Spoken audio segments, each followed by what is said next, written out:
Oi, Rosa. Primeiro a entrar rapidinho, imbricado. Tudo bem com você?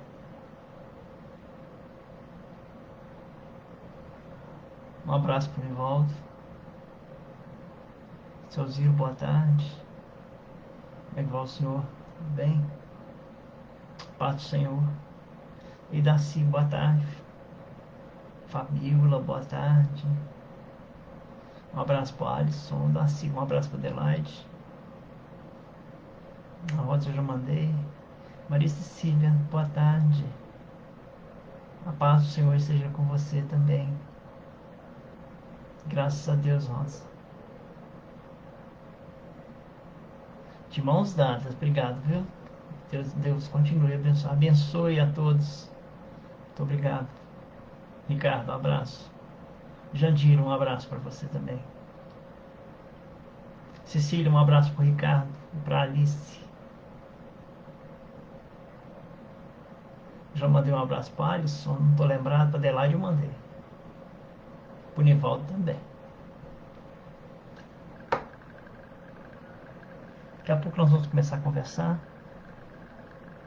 Estou dando uns minutinhos para entrar mais pessoas. Já temos algumas pessoas ao vivo, ouvindo. 9 pessoas. Vamos dar um tempo. Um pouquinho só.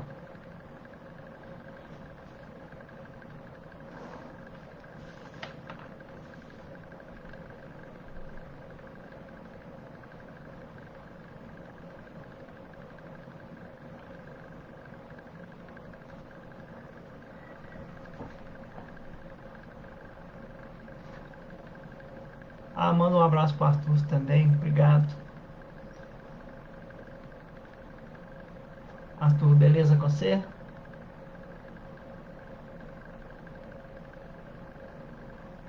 E Cláudia, tudo bem com você? Um abraço pro seu pai, pra sua mãe. Nós vamos falar hoje sobre as bem-aventuranças, sabe? Então, vamos procurar, conforme nós estamos falando em semanas anteriores, né? Fazer desse nosso encontro uma oportunidade de trabalhar. Hoje não tem tempestade aqui não, Rosa. Embora tá ameaçando uma chuvinha, né? Daqui a pouco, ou daqui à tarde, no final da tarde, vai chover talvez. Mas aí, hoje não tem tempestade não.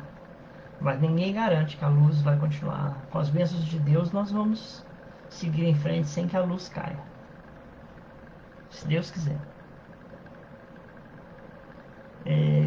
Falando sobre as bem-aventuranças. Então, para começar rapidinho, isso aqui são os papeizinhos que eu fazia antigamente. Se vocês se lembram, né? Um abraço para o Nivaldo. É, é, eu fazia esses papéis aqui semanalmente, sabe? E entregava. Saudade deles, né? Esses papéis.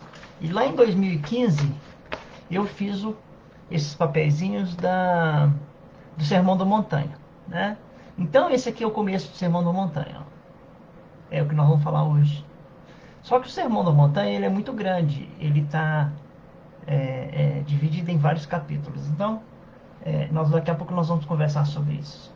Antes de mais nada, vamos fazer uma oração agradecendo a Deus a oportunidade de estarmos aqui reunidos e pedimos ao Pai que o seu amor, a sua bondade, a sua misericórdia possa derramar em nossos corações e essa luz que nós recebemos possa também ser oferecida aos nossos irmãozinhos que conosco caminham em nossas casas, em nossos lares, nos nossos trabalhos, em nossa vizinhança, de forma que ao terminar esse encontro possamos todos nós estarmos mais equilibrados do que nos encontramos agora. Que essas bênçãos divinas possam, durante a semana, também nos manter equilibrados e unidos no amor do Cristo. Que assim seja. Louvada seja a luz que nos uniu no amor do Cristo. E não esquecendo mesmo, né, de agradecer a irmã Lúcia por essa oportunidade. Muito obrigado. Sou grato à irmã Lúcia pela oportunidade de estar aqui falando um pouquinho para todos. Elaine, boa tarde. Um abraço para o Ilmair. Que assim seja.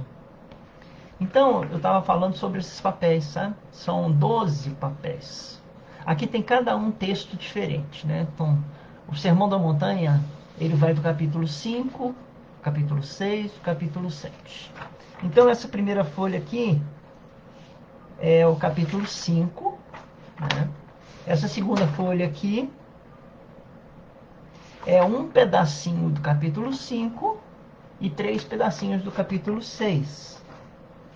E essas últimas folhas aqui é um pedacinho do capítulo 6 e 3 pedacinhos do capítulo 7. E nós terminamos o Sermão da Montanha. E as bem-aventuranças fazem parte desse Sermão da Montanha, que é a primeira folhazinha. Bem-aventurados, né? As bem-aventuranças. E é esse trabalho que nós vamos fazer, ou procurar fazer durante esse ano, que mensalmente nós vamos falar sobre um desses papéis, de forma que, se tudo der certo, lá em dezembro, no mês de dezembro, nós teremos comentado uma parte do Sermão da Montanha todo mês. Então, esse mês de janeiro, nós vamos falar sobre as bem-aventuranças. No mês de fevereiro, nós também vamos falar do Sermão da Montanha, naquela parte em que fala sobre vós sois o sal da terra, vós sois a luz do mundo. No mês de março, nós vamos falar sobre o Sermão da Montanha, num outro pedaço, né, que fala sobre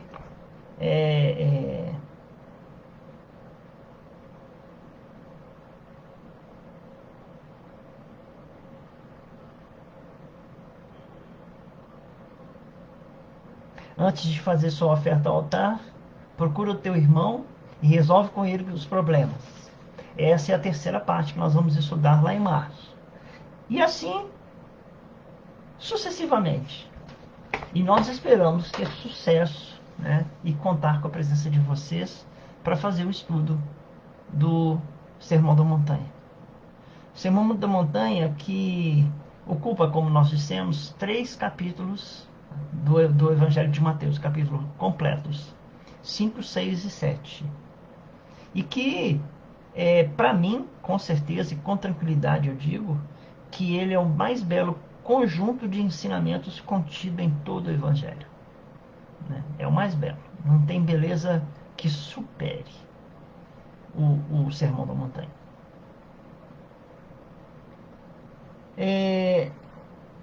E teve uma pessoa muito importante, né, não católica, que ao ler o Sermão da Montanha, foi o Gandhi. Né? Ele disse que se perdessem todos os livros sagrados da humanidade e só se salvasse o Sermão da Montanha, nada estaria perdido. Ele disse também que quando nós nos unirmos com base nos ensinamentos de Cristo, no Sermão da Montanha, teremos solucionado os problemas não só de nossos países, mas do mundo inteiro. E vocês estão vendo os problemas que estão no mundo, né? É só ouvir um pouquinho a televisão, é só prestar atenção no que está sendo dito e prestar atenção naquilo que Jesus ensinou. E a gente imagina e pode garantir que está faltando Jesus no coração de muitas pessoas. Então, dentro do que nós podemos fazer, que é relembrar Jesus dentro das nossas casas, relembrar Jesus dentro dos nossos corações, nós esperamos, né, que esse Jesus que está faltando no coração de um monte de gente renasça novamente, como nós pedimos agora, que Jesus possa renascer em nossos corações todos os dias. Eu já dei um abraço no Washington, não, né? Washington, boa tarde. Elaine, você manda um abraço para o Ilmair para mim. Ei, Ana, boa tarde. Prazer revê-la. Tanto você como Cecília apareceram hoje. Muito tempo que eu não via vocês. Muito, muito, muito bom ver vocês de novo. Oi, Edson também. Um abraço para Patrícia. Marlene, boa tarde. seja bem-vinda. Pati, boa tarde. Então, continuando, né? Um outro autor também dizendo sobre o Sermão da Montanha diz o seguinte: os ensinamentos de Jesus sobre o amor, se aplicados, podem sanar os males da humanidade. O Sermão da Montanha é a mais linda sonata de amor contida nos Evangelhos, né? O Sermão da Montanha é uma carta de amor à humanidade.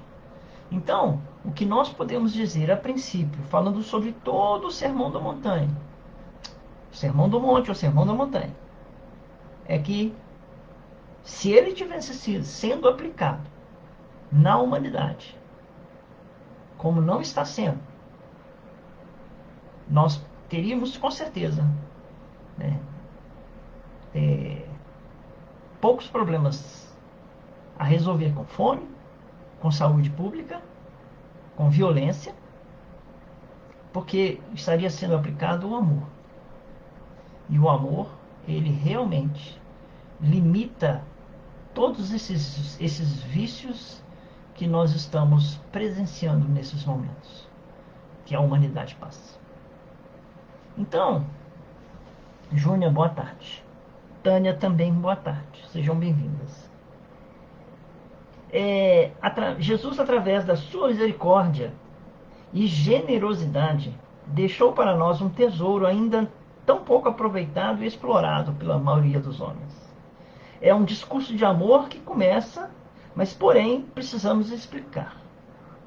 Imaginemos Jesus com o Antigo Testamento nas mãos, né? Vamos imaginar que esse livro aqui é o Caminho, Verdade e Vida, né? Mas vamos imaginar que isso aqui fosse o Antigo Testamento, né? Eu não posso dizer que eu não estou com o Novo Testamento aqui perto de mim, não, senão eu tenho que sair e buscar. Então não está aqui, não. Vamos imaginar que esse aqui fosse o Antigo Testamento.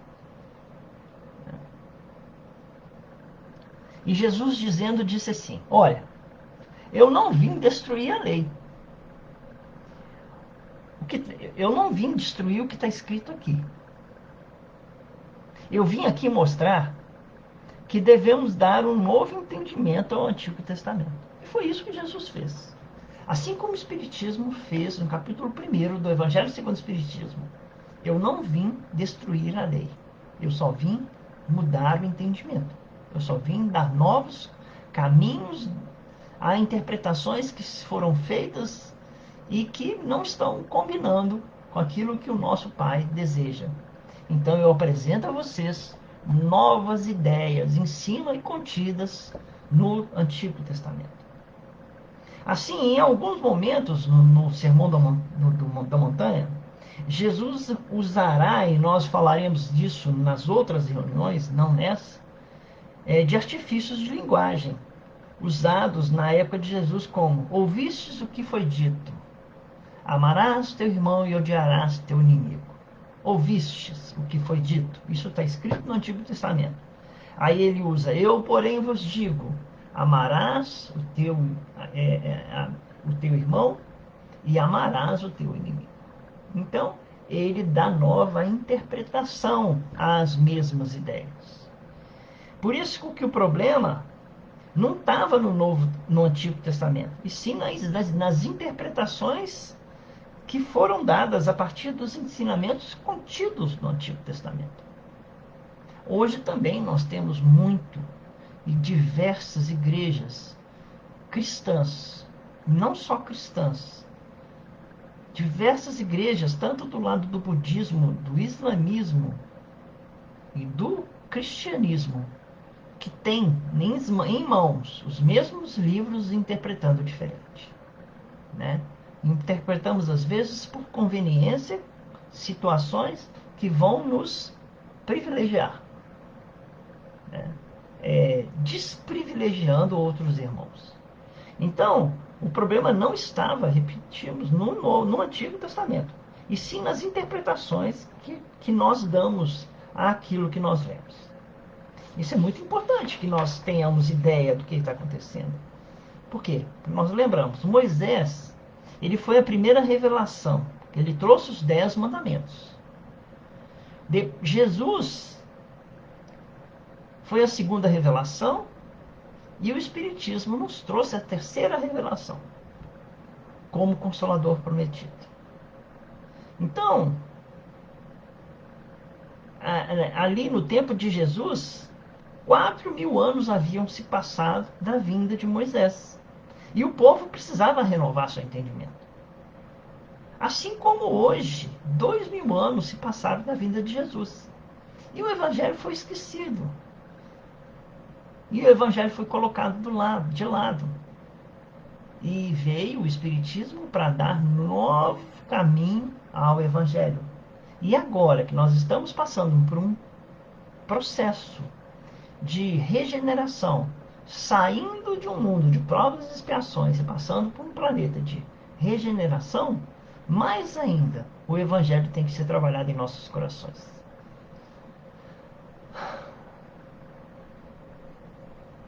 A cada período, uma forma de ensinar. Moisés ensinou os 10 mandamentos, um Deus severo, um Deus até vingativo, um Deus punitivo, né? Jesus apresentou um novo entendimento, um Deus amoroso, um Deus consolador e, além do mais, um Deus Pai. E Kardec apresentou uma nova ideia para nós, que é a fé raciocinada e a caridade aplicada, sendo que fora da caridade não há salvação. A aplicação da caridade. Caridade essa que nós somos chamados todos os dias a fazer de uma forma que a nossa mão direita não saiba o que faz a nossa mão esquerda, que aliás é um ensinamento do Sermão da Montanha, né, que nós lá na frente vamos estudar um pouquinho sobre ele. Março, abril ou maio, nós vamos falar sobre a mão esquerda e a mão direita. Além do mais, os ensinamentos de Moisés, já na época de Jesus, eram aplicados somente nas aparências exteriores. E Jesus veio socorrer aqueles irmãos mais simples, que sofriam pelas más interpretações feitas dos ensinamentos já. Então o Evangelho, o Antigo Testamento já era totalmente deturpado por vários tipos de interpretação que privilegiavam os fariseus e os saduceus e os escribas, maltratando, tirando das viúvas, dos pobres, até o último centavo, se possível fosse, em nome de um Deus que não existia na cabeça desses mesmos fariseus, porque eles puniam, vingavam, maltratavam e até matavam em nome de Deus. E Jesus apareceu para dar uma nova ideia. Então ele era um povo sofrido, era um povo dolorido, simples, e era atacado dos dois lados. De um lado pelos romanos, que cobravam os impostos dos mais pobres, e de outro lado pelos fariseus, que tiravam os que lhes sobravam para a sua sobrevivência, em nome de Deus. Que ficava então era um Deus que ficava dentro do templo de Jerusalém, mas que quando tinha que agir, agia com mão de ferro, mão pesada, e que punia ao mínimo deslize. Muitos eram condenados a apedrejamento por apenas não lavarem as mãos, por exemplo. Eram um povo sem esperanças, sem alívio nas suas dores, que, ao ouvirem as notícias de que Jesus estava chegando e trazia esperanças e um novo reino dos céus, bebiam de suas palavras, porque eram doces e carregadas de boas e novas esperanças. Boa tarde, Leila. Boa tarde, Beth. Um abraço para vocês, vovós e mamães, né? Que Deus as abençoe. Este ano, nós já falamos aqui, nós temos um projeto, né? E que mensalmente falaremos. Então, este mês nós vamos falar das bem-aventuranças. E o que significa bem-aventuranças? Significa felizes, né? Se eu falar assim, bem-aventurados os aflitos, e se eu falar felizes os aflitos, eu estou usando o mesmo significado. Né? Existem traduções na Bíblia, a Bíblia de Jerusalém diz felizes os que choram, porque serão consolados. Algumas Bíblias traduzidas dizem bem-aventurados os que choram, ou bem-aventurados os aflitos, ou bem-aventurados os sobrecarregados, porque serão consolados. Então, independente da tradução, independente do que seja, né? Se nós falarmos de um jeito ou de outro, tudo bem. Felizes os que sofrem, ou bem-aventurados os que sofrem, é a mesma mensagem. Se vocês lerem, verifiquem isso. Continuando, passando para a segunda página. Terceira, já está na terceira página. Olha, gente. E é assim que Jesus inicia seu sermão, com um curso de felicidade. Porque as bem-aventuranças e a gente vai tentar passar para vocês, né? Um pouco de alegria, um pouco de esperança e um pouco de conhecimento, como diz o Jacobson Trovão, né? Sendo que as bem-aventuranças, como eu já disse, são um curso de felicidade, mas não é uma felicidade qualquer.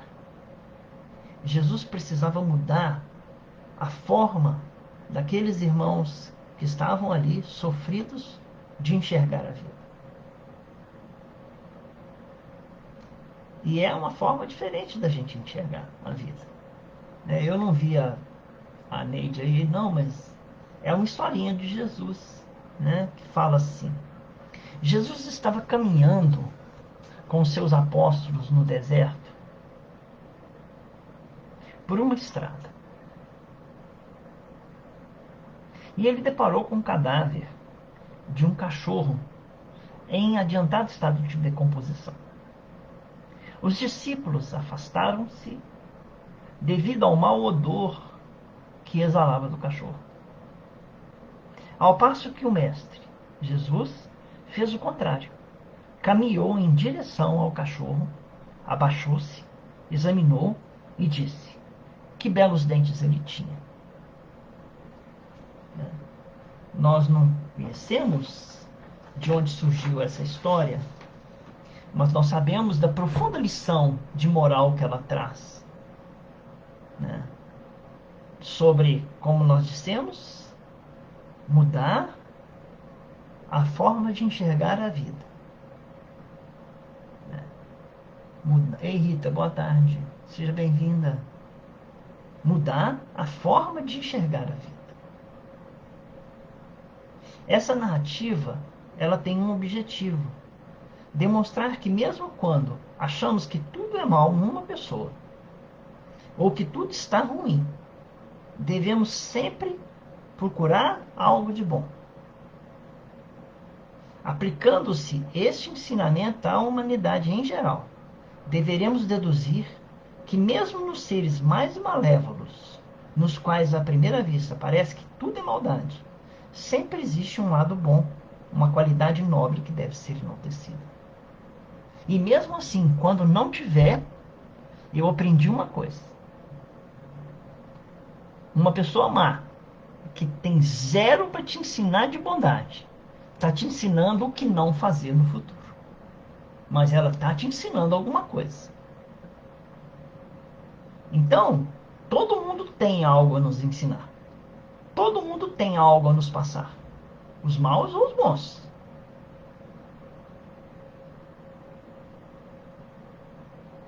Boa tarde, Cláudia. Tudo bem? Cláudia Vanessa. Então, deveremos deduzir, repetindo, mesmo nos seres mais malévolos, nos quais à primeira vista parece que tudo é maldade, que sempre existe um lado bom, uma qualidade nobre que deve ser enaltecida. E se não tiver nenhuma qualidade a ser enaltecida, o tempo irá mudar esses irmãos, porque o espírito é imortal, o tempo é infinito, e um dia que decorram bilhões, milhões de anos, quem sabe, eles serão seres angélicos como nós estamos caminhando para o mesmo caminho. Repetimos, as bem-aventuranças são um curso de felicidade intensiva. Emmanuel, no capítulo de Fonte Viva, na lição 110, ele diz assim: é preferível, eu vou mudar um pouco de assunto para tentar explicar o que vem para frente.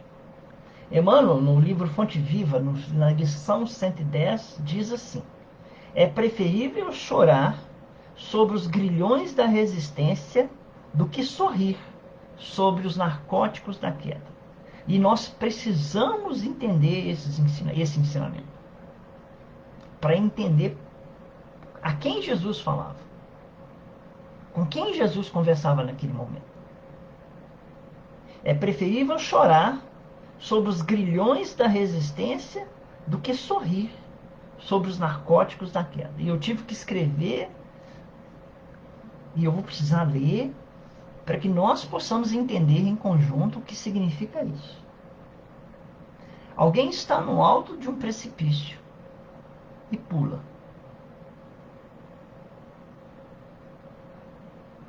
Enquanto ele está caindo, ele está alegre. E nem percebe que está caindo. Se alguém se aproximar dele, que ele está em queda, ele o encontrará sorrindo e se perguntar para ele: e aí, tudo bem? E essa pessoa que está caindo está dizendo: nossa, está ótimo, porque ainda não percebeu que está caindo. Ele o encontrará sorrindo sobre os narcóticos das suas escolhas. Drogas ilícitas ou lícitas, álcool, violência, crime, são este o motivo das nossas quedas. E é por isso que a gente pula de um precipício. Pelos narcóticos que a vida nos oferece. E na hora que nós pulamos, porque nós caímos na tentação, diz Emmanuel, é preferível resistir, chorar sobre os grilhões da resistência. É preferir resistir a um vício, a um desejo, do que sorrir sobre os narcóticos da queda.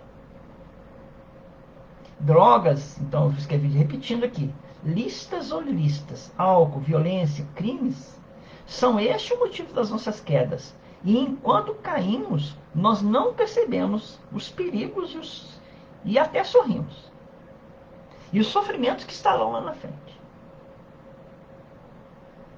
Aí Emmanuel diz, é preferível chorar, resistindo a uma tentação que vai te matar, do que sorrir sobre os enganos dos teus vícios e das tuas escolhas. E era principalmente para essas pessoas que Jesus estava dizendo. Pessoas que caíram muito, chegaram ao fundo do poço, não tinham mais onde cair. Dali, esborrachados no chão, Jesus chega e fala: bem-aventurados que choram, porque serão consolados. Porque eles precisavam dessa palavra. Não eram aqueles que estavam em pé, em queda. Não eram aqueles que interpretavam mal o Evangelho. Eram aqueles que já tinham se esborrachado no chão. E não tinham mais caminho a seguir. Não tinham mais nada a procurar. Se eles olhassem de um lado, eram os romanos. Se eles olhassem de outro lado, eram os fariseus. Tirando tudo o que eles tinham. Nem do comer e do sustento eles tinham mais.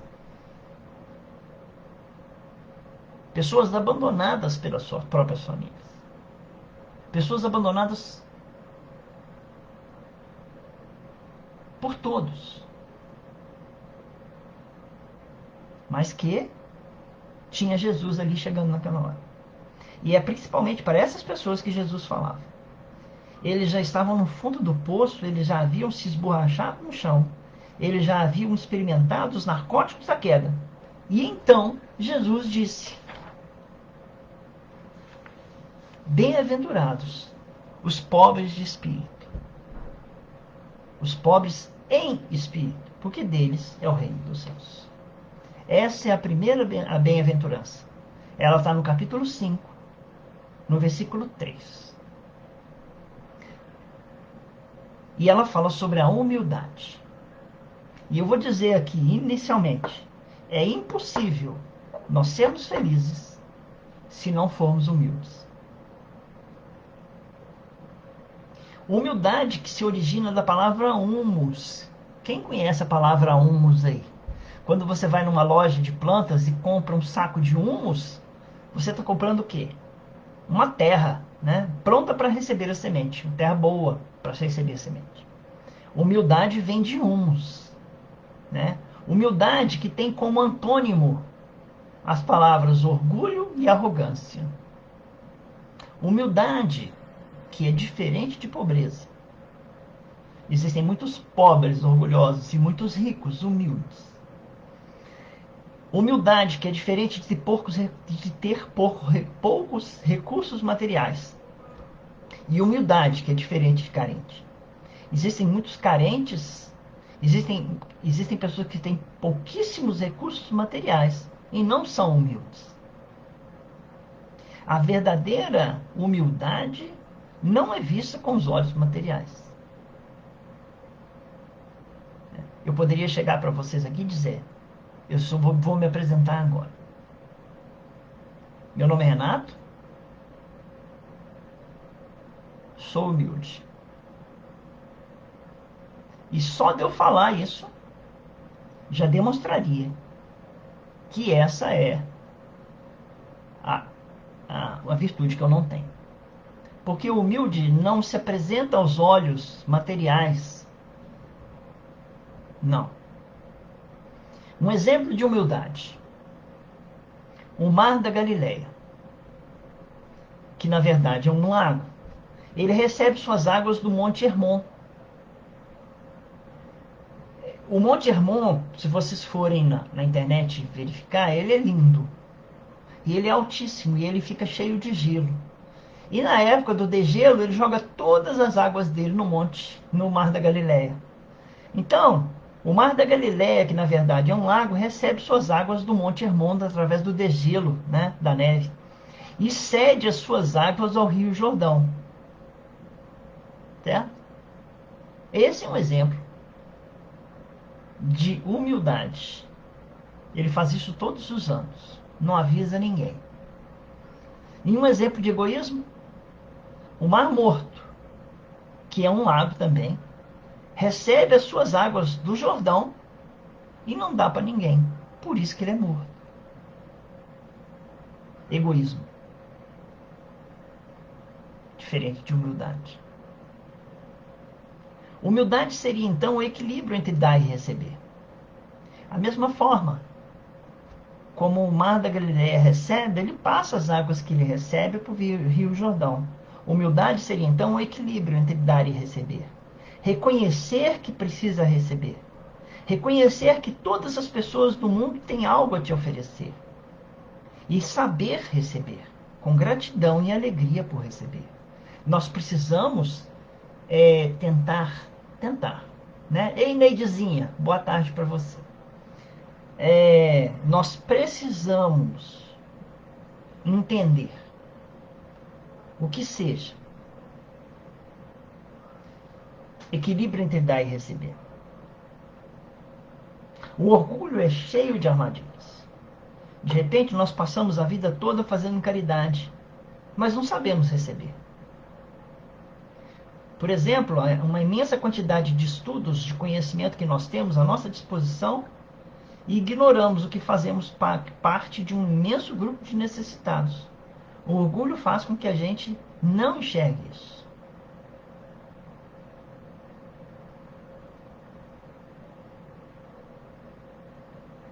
Exatamente. O humilde, muito certamente não sabe que é humilde. Rosa.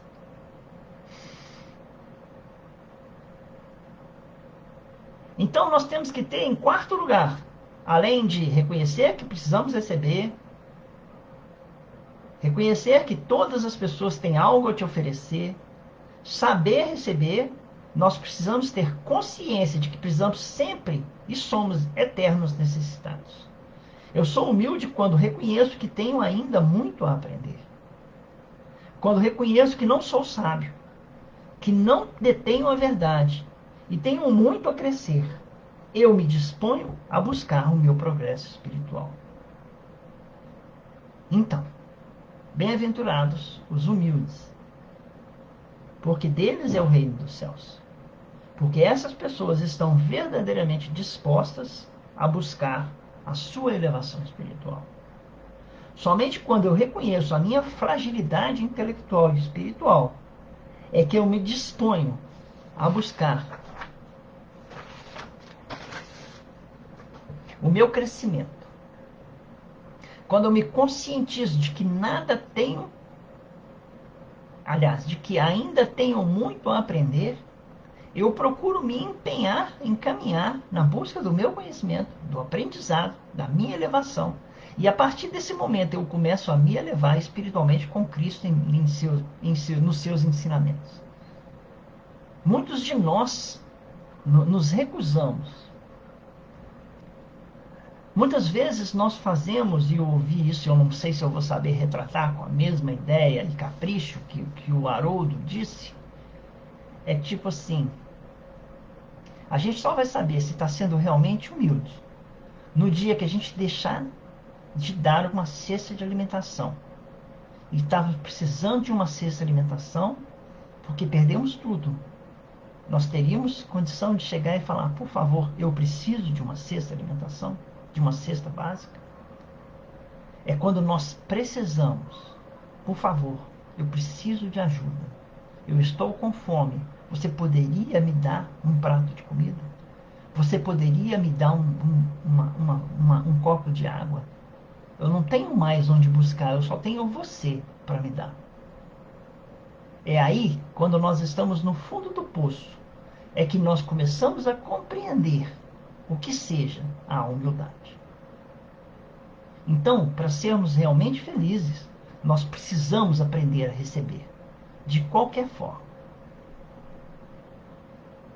Como alguém então diz, e a gente é capaz até de chegar a essa conclusão, é impossível ser feliz sem sermos humildes. Depois da primeira bem-aventurança, a segunda bem-aventurança, que é bem-aventurados os que choram, porque serão consolados.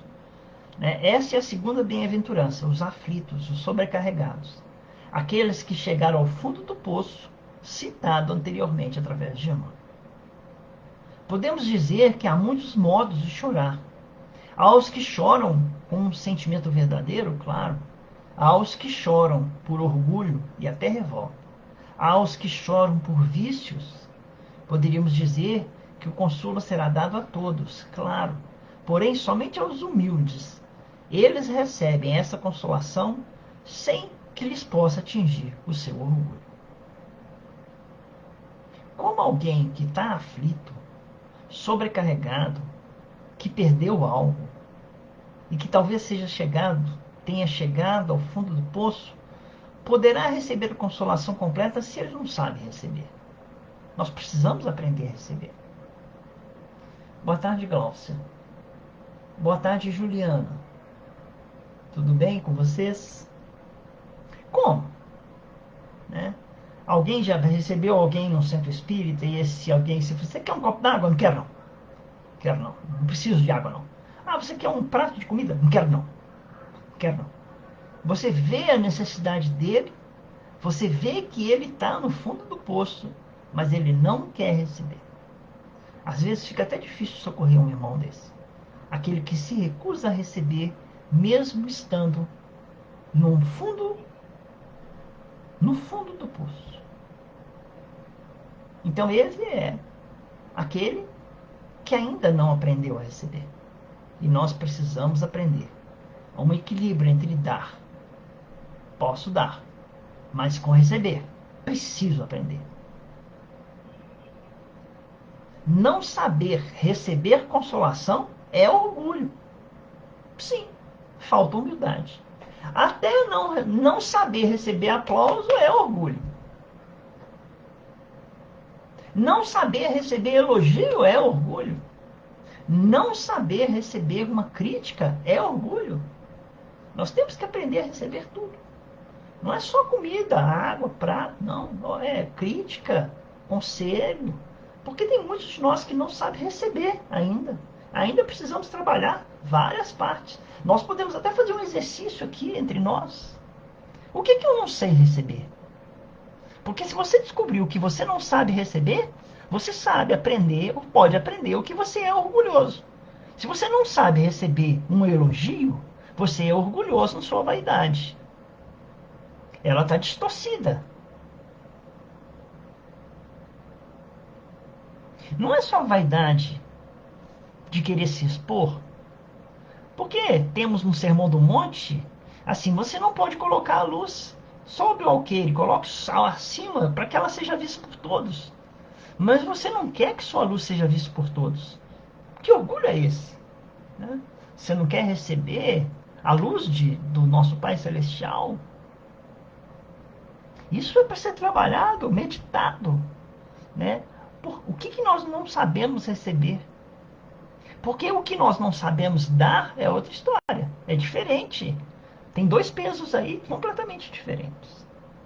Podemos entender como sendo os que choram por um arrependimento sincero diante do erro cometido, não só em relação a si, mas ao próximo, mas também com relação a Deus.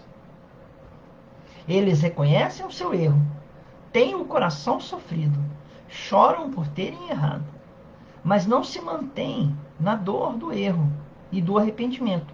Buscam o crescimento, a evolução. Eles já chegaram no fundo do poço, eles não têm mais onde afundar. E se você não tem aonde afundar, você pega impulso no fundo do poço e sobe. Porque você já chegou ao fundo que você tinha que chegar. Buscam o crescimento, a evolução, o aprendizado, novos caminhos. Buscam a sua reforma íntima. Eles se empenham na correção do seu erro. Por isso que eles saíam sorrindo quando encontravam Jesus. Porque Jesus dava a eles aquilo que eles precisavam receber. E que nem era cura, muitas vezes. Eles serão consolados, esses serão consolados, porque verdadeiramente percebem o quanto precisam mudar e estão arrependidos de coração. A terceira bem-aventurança, junto com a nona bem-aventurança. Bem-aventurados os mansos, porque eles herdarão a terra. Bem-aventurados os pacíficos, porque serão chamados filhos de Deus.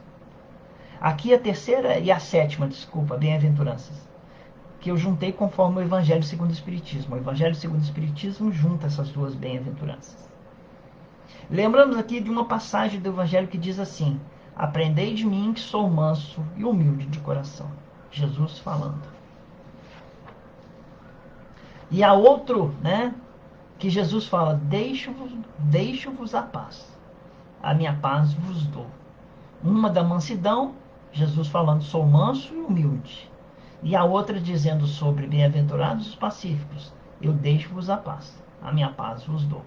Então Jesus era possuidor de virtudes interiores e exteriores. Como nós dissemos semana passada, um pacificador sempre sai a pacificar. E Jesus saiu. São a semente a semear a paz aonde vão. Novamente, lembramos, alguém não possuidor de humildade não seria capaz de receber qualquer tipo de ofensa. Mesmo que exteriormente aparentassem mansidão e pacificidade, calma, o cara xingou ele está calmo. Mas se ele não for humilde, ele não sabe receber isso como uma forma de crescimento. Interiormente, seu coração estaria em guerra, violentando-se a si mesmo. Quando Pedro fala de Paulo, eu sei mais de Pedro do que de Paulo. Se alguém chega para mim e aponta um erro para mim, ele está realmente falando de um erro para mim. É o meu inimigo. Se meu inimigo chegar e falar, você é orgulhoso, pode estar certo. Ele está certo. Ei, Agatha, boa tarde. Glaucia, boa tarde também, viu? Sejam bem-vindas. Lembramos que se alguém chega para mim e fala, Renato, você não presta. Olha, existe uma 100% de certeza que eu não presto mesmo. Porque ele enxerga com os olhos de alguém que não gosta de mim. E que enxerga plenamente os meus defeitos. Enquanto que alguém que me ama diz, o Renato presta sim. Eu conheço ele, é lógico, é meu amigo. Ele vai me adular. Ele vai passar a mão na minha cabeça. Não vai ver aquilo que eu preciso corrigir. Todo mundo tem algo a me passar, de positivo. Esses pacificadores, eles são doces, realmente. São serenos, são brandos, são afáveis. Os pacificadores são os mansos que vão ao campo de batalha distribuírem as sementes de paz. Gandhi era um pacificador que foi ao campo de batalha e morreu assassinado. Martin Luther King foi um pacificador que foi ao campo e morreu assassinado. Jesus foi um pacificador que foi ao campo e morreu assassinado. Exemplos poucos, mas ainda tem muitos. Os pacificadores são os mansos que vão ao campo de batalha distribuir as sementes da paz. Um pacificador sempre sai a semear a paz. A paz exige uma postura ativa. Nós dissemos isso semana passada. Nós dissemos também semana passada, sim, que a paz é o resultado que nós alcançamos quando agimos em favor da paz. O planeta Terra será tirado das mãos dos violentos e será entregue aos mansos e pacíficos, porque enquanto convivemos neste fim de provas desse mundo, com fim de provas e expiações, mais com violentos do que com pacíficos, no futuro, implantado o planeta de regeneração, os mansos e os pacíficos serão em muito maior número. O movimento pela paz começa dentro de nós e cresce com a vontade de cada um em fazer desse movimento a sua maior expressão. Tenha a paz no seu coração e em prece, partilhe esse sentimento com o mundo em que você vive. A expressão da paz e do amor anula e reverte a violência que ainda possa querer se expressar.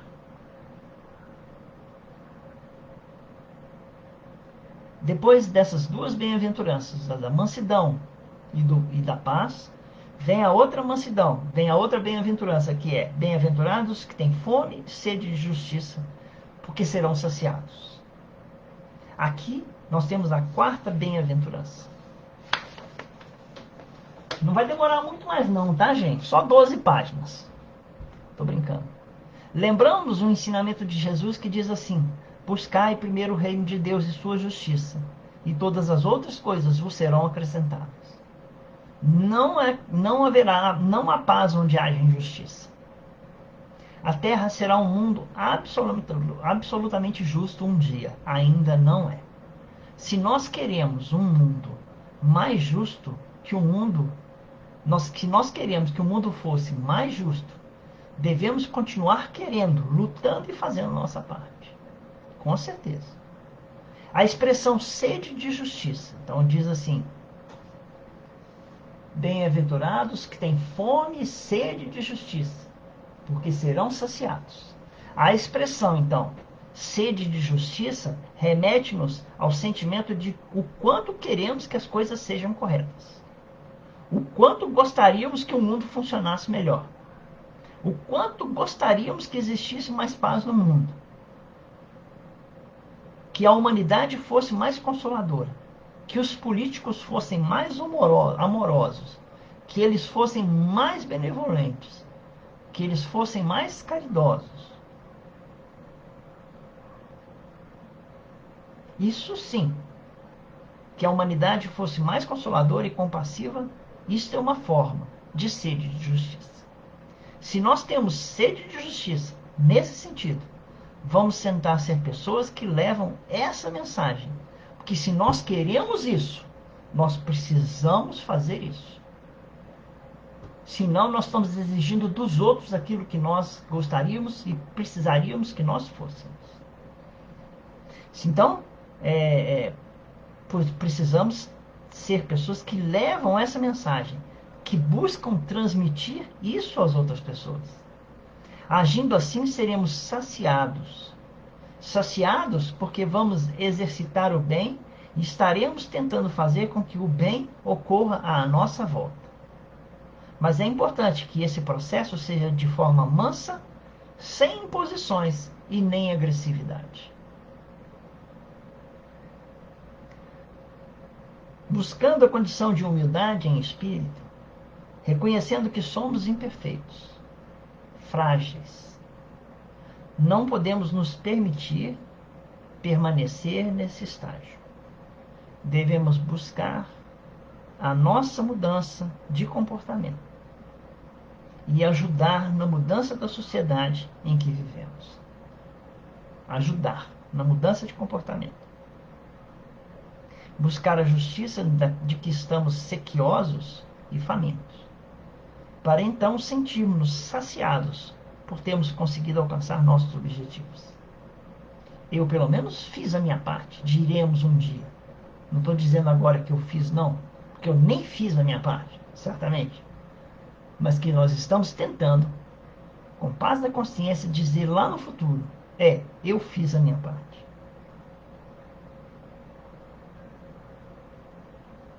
A próxima bem-aventurança, eu não estou correndo não, é porque são muitas bem-aventuranças, né? Bem-aventurados os misericordiosos, porque alcançarão misericórdia. Aqui a minha voz vai acabando, engraçado, né? A minha voz está diminuindo, então eu senti a minha voz pifar. Ainda bem que nós estamos em frente a um computador, né? É só eu maneirar um pouco a voz. Quando acontecia isso lá, é que era duro.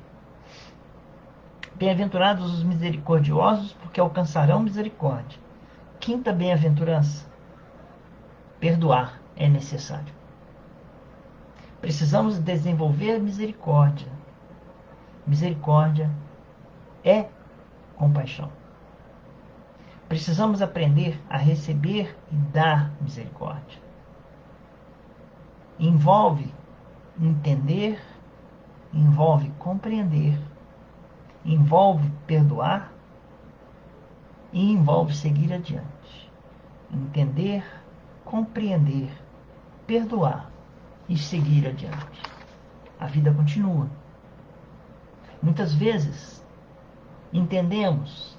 Eu não trouxe água, Tânia. Eu não tenho água aqui. Eu não vou parar agora, não, mas já está acabando. Muitas vezes nós entendemos compaixão e pena como sentimentos iguais. No entanto, alguém disse certa vez que existe fundamental diferença entre eles, entre sentir pena e sentir compaixão.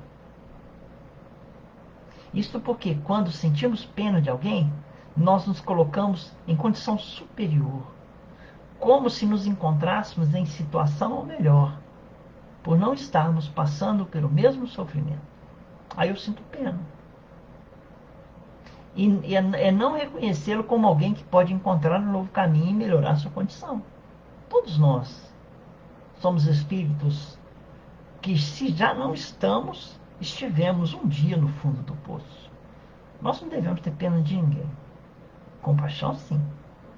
Se você gostaria que alguém tivesse pena de você, essa pessoa que está tendo pena de você está se colocando numa posição superior à sua. Não tenha pena de ninguém. Tenha compaixão. Exerça sua amorosidade. Exerça seu amor. Não sinta pena. Nem dó. Nossa, a palavra horrível. Eu tenho dó de você. Não gosto nem de falar essa palavra. De verdade. Compaixão, em contrapartida, é compreender o outro. Acolher sem julgamento. É reconhecer no outro um ser com condições de se reerguer, de aprender e evoluir. É envolvê-lo de forma a proporcionar oportunidade de superar suas dificuldades. Assim, concluímos que o sentimento mais adequado em relação às pessoas e às suas limitações e dificuldades é a compaixão. Eu lembro de uma passagem da missa que eu gosto muito. Eu já fui católico, né? E eu lembro dessa frase como se fosse... Então foi fácil de lembrar ela. Que diz assim: Senhor, tende compaixão por nós. Perdoa os nossos pecados e nos conduza à vida eterna. Façamos o mesmo.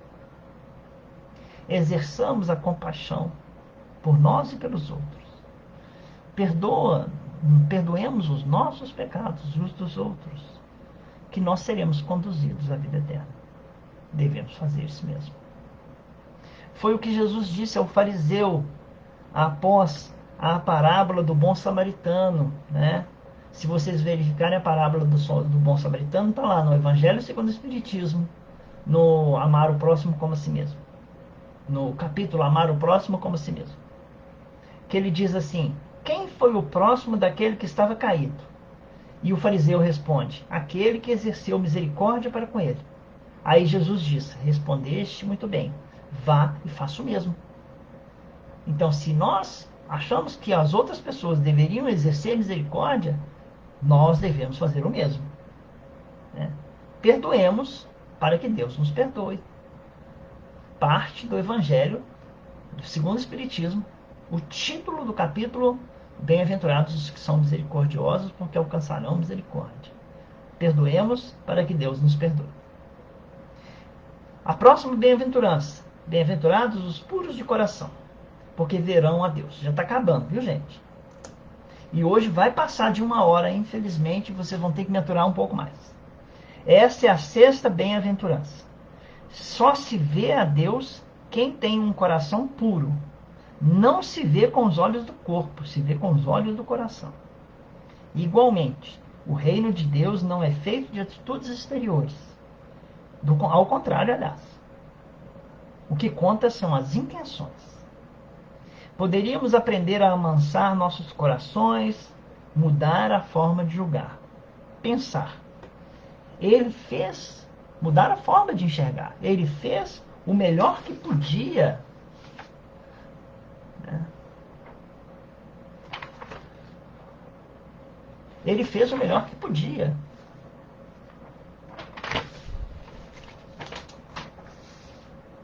Ao olharmos as sombras, desviarmos nossos olhares para a luz, que certamente haverá na própria pessoa.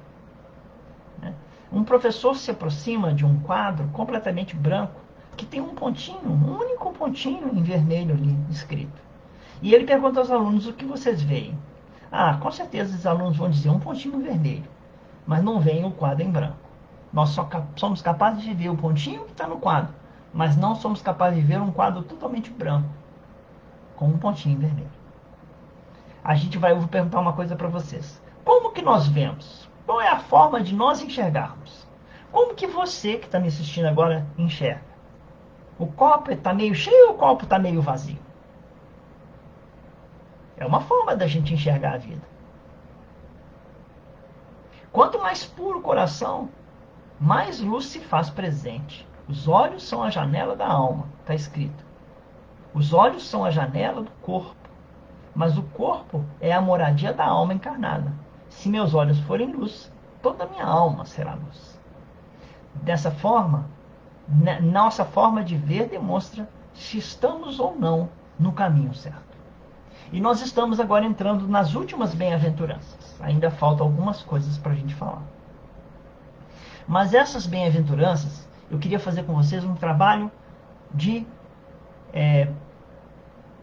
meditação, mas não de meditação. É que vocês levem esse, se possível, depois repitam esse exercício com vocês.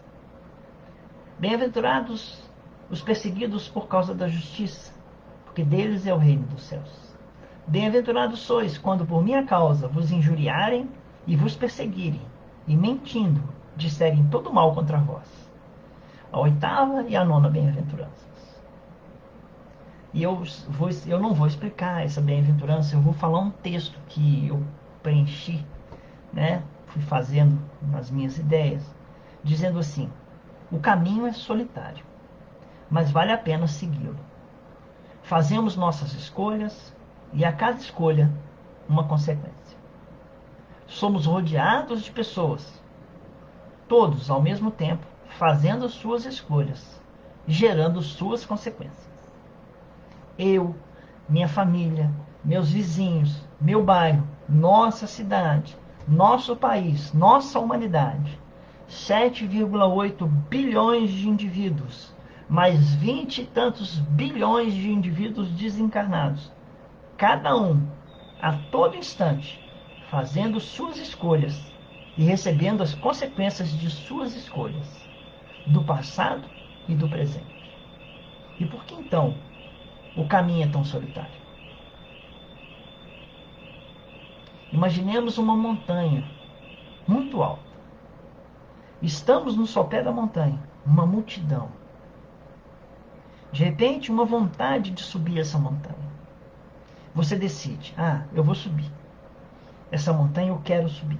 Apenas alguns metros. E após um tempo, sucesso. Mais alguns metros, e mais, e mais. E você olha do lado e percebe. Onde estão aqueles que caminhavam comigo? Ficaram para trás. Você olha para trás e todo mundo lá. E você um pouco acima, destacado da multidão. Subimos, nem todos ao mesmo tempo. Aquele que sobe fez uma escolha que o distingue dos outros. Uma luz se sobressai na multidão. Essa luz incomoda. Essa luz é você. Onde está o companheiro da bebida? Onde estão os familiares?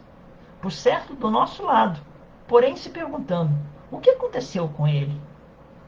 Já não é mais o mesmo. Essa tal de religião está fazendo mal a ele. Começam as críticas, começam as discussões, começam as ameaças. Assim não dá, diz o companheiro à esposa. Ou eu ou o centro. Ou eu ou Cristo. Se você não abandonar essa religião e ficar aqui só dentro de casa, eu saio de casa. Ah, que saudade do tempo das nossas bebedeiras. Cadê aquele cara que bebia todas e mais umas, que eu não vejo mais?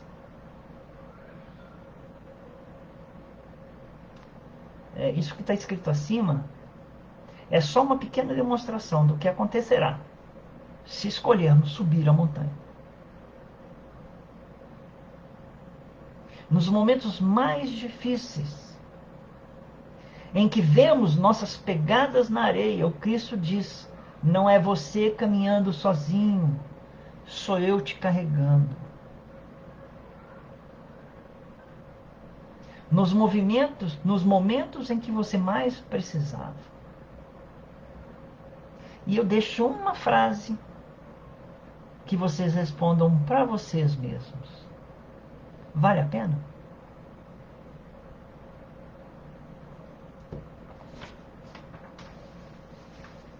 Vale a pena subir a montanha, meus irmãos? Está disposto? Estamos dispostos a sermos abandonados, criticados, xingados?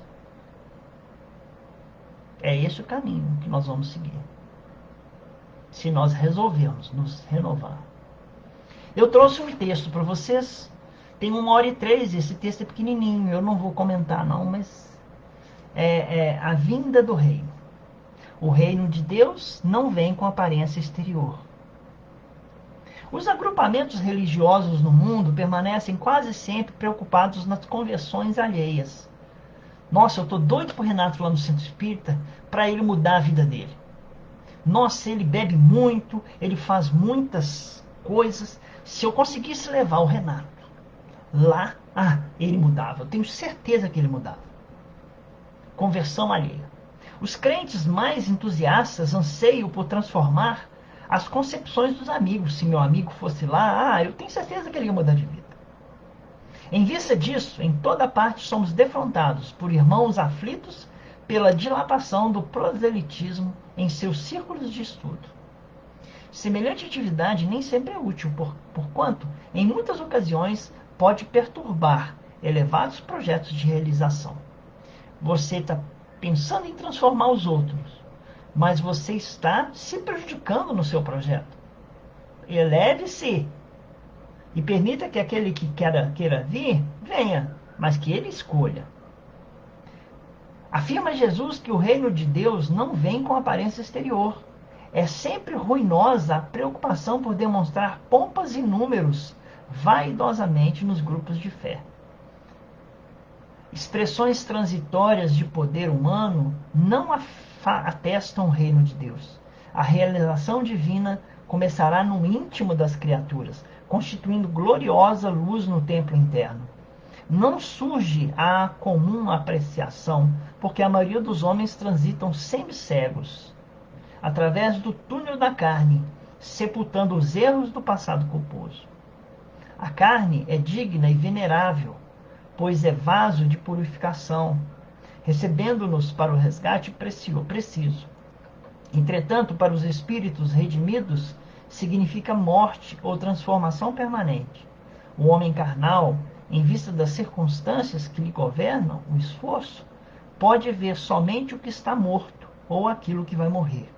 O reino de Deus, porém, divino e imortal, escapa naturalmente da visão dos seres humanos. Então, o reino de Deus é uma profunda transformação íntima nossa, que vem através de um profundo conhecimento de si mesmo, de um trabalho que nós devemos fazer por nós mesmos. E aquele que vier à nossa porta pedir um copo de água, que nós venhamos a entregar esse copo de água com uma palavra de amor, com uma palavra de esperança, com uma palavra de elevação, não fazendo nunca proselitismo daquilo que nós sabemos, mas dando com compaixão, com amor, esperando o tempo transformar esse irmão, sem que nós forcemos esse irmão a receber um copo d'água simplesmente porque ele está dentro de um centro espírita, sem força alguma. Não podemos fazer isso. Então vamos erguer nossos pensamentos em Deus, a Deus, e agradecer pela oportunidade desse reencontro, que nós possamos aprender e reaprender com Cristo todos os dias em nossas vidas, no relacionamento conosco e com o próximo, mudando, alterando, renovando todos os dias os nossos pensamentos e as nossas emoções. Obrigado, irmã Lúcia, por tanto que a senhora tem feito por nós. Que a tua esperança em nós não morra jamais, porque encontre em nós trabalhadores úteis, prontos a trabalhar. Muito obrigado. Agradecemos a oportunidade desse reencontro e louvada seja a luz que nos reúne no amor do Cristo. Muito, muito obrigado. Uma boa tarde para vocês. Fiquem com Deus.